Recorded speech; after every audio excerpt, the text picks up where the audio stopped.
The Department of State Services says it has unraveled a plot to foist an interim government in Nigeria. The security agency says the plan is meant to promote mass protest, undermine civil rule, and plunge the country into crisis. Arise correspondent Benga Shiru looks at the implication of an interim government as President Muhammadu Buhari continues with plans for a successful transition.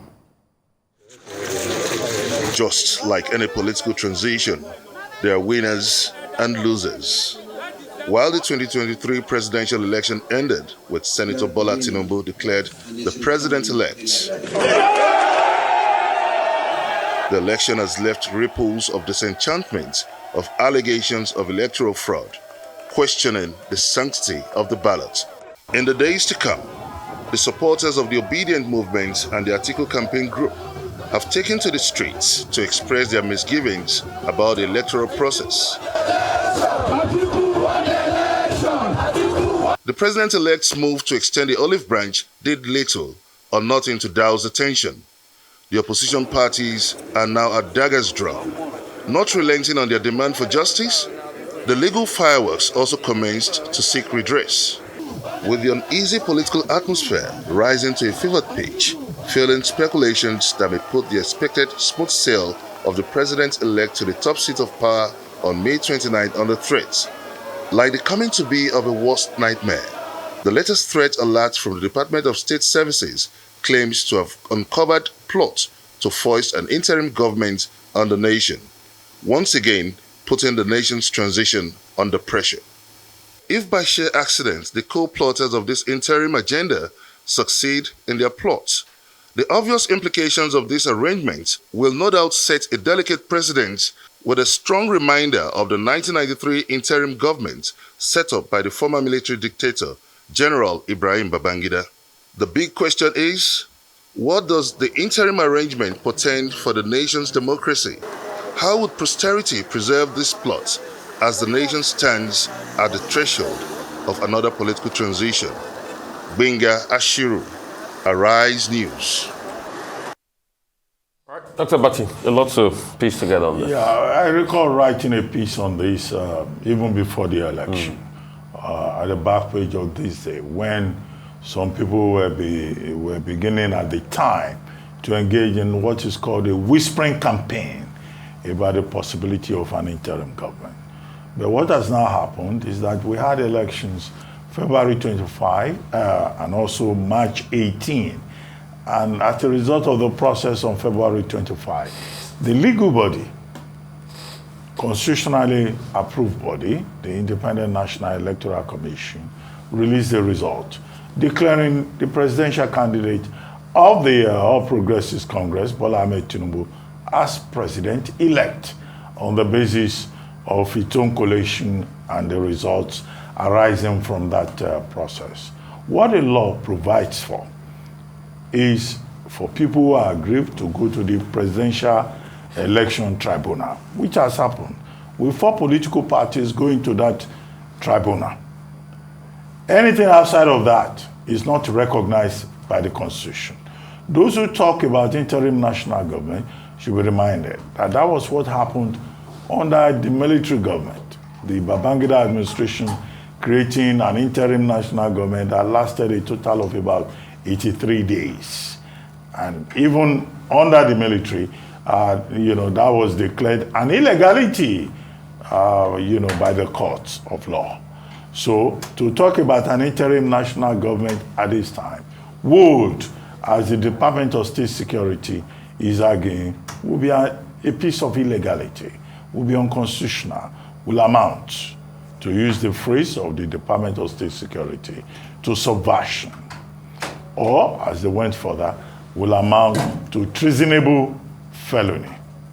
The Department of State Security, speaking through Dr. Peter Afanaya, who is the spokesperson of that agency of government, says it will not fold its arms, that persons who are trying to subvert the democratic process will be brought to book, and that the Department of State Security will not hesitate to go after those persons that this agency has placed under his watch, that the agency is monitoring. So that's a very clear message from the Department of State Security. However, there have been reactions. The reactions first from the APC, which naturally, speaking through Idris, the Deputy Publicity Secretary spokesman, strategic spokesman, saying that, look, he as Idris, speaking for the party, will encourage the Department of State Security to go ahead and arrest anybody. The PDP also, speaking through Abdullahi, also a spokesperson of the party, has also said, yes, the Department of State Security should go against anybody who is introducing, arguing, recommending subversion in whatever form. The only party that is a bit, critical of the intervention of the Department of State Security would seem to be the Labour Party. Speaking through Dr. Yunus Atanko, Dr. Atanko says, and I think what he says should be noted, he's not saying the DSS should not do his job, but he's saying, where was the DSS when Labour Party supporters and members were being attacked in Lagos State? When people were saying certain persons of a certain ethnic extraction should not be allowed to vote. That, okay, so why is the Department of State Security waking up just now to say, oh, some people are trying to subvert the May 29 inauguration process? I think the Department of State Security should take special notice of that line, because it's a question of saying the Department of State Security cannot choose and pick when it wants to be proactive, when it wants to act. It's not an agency that should act for political purposes to serve the interests of a particular group, but it should be an agency of government, an institution of government that should serve everybody's purpose to ensure security, to ensure peace and order. That is where we are in terms of this issue, but an interim government is nowhere in the Constitution of Nigeria. Even the doctrine of necessity that some people talk about, was just political convenience. And we're not in a military dispensation. Every agency of state has a responsibility to protect the integrity of the democratic process. I think it's pure and simple to say this. Let's perish the idea of any interim government. We cannot go back to the June 12 days. We all know what happened to Nigeria that time.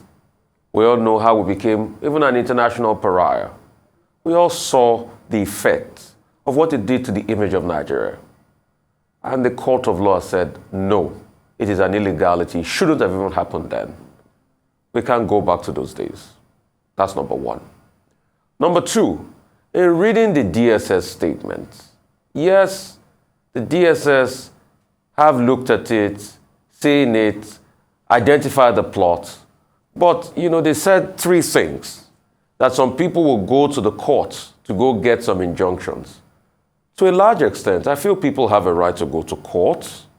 Is it that the DSS does not trust the judicial process? It says getting frivolous injunctions. I want them to expatiate further on that. It said in protest, people will force, protest in such a way that it will cause chaos across the country and there will be a declaration of this. No. People have a right to peaceful protest. And across party lines, everybody has been protesting. We saw APC protesters in Abuja called the Natives, protesting in support of Bola Ahmed Tinubu and saying, oh, the mandate is theirs. Even saying further that, hey, people should also congratulate the candidates. We've seen Labour Party members. We've seen PDP protesting across the country. This is a constitutional right for people to be able to protest peacefully. And also, it's also part of their right to be able to go to court. It is the court that determines the injunction that they give to anybody, be it frivolous or not. And that's why we keep calling our judiciary process to do better. Thirdly, in all of this, the DSS is seeing some political actors. We want the DSS to act on it because we want the safety and security of our country. And the peaceful transfer of power is what heralds every democracy.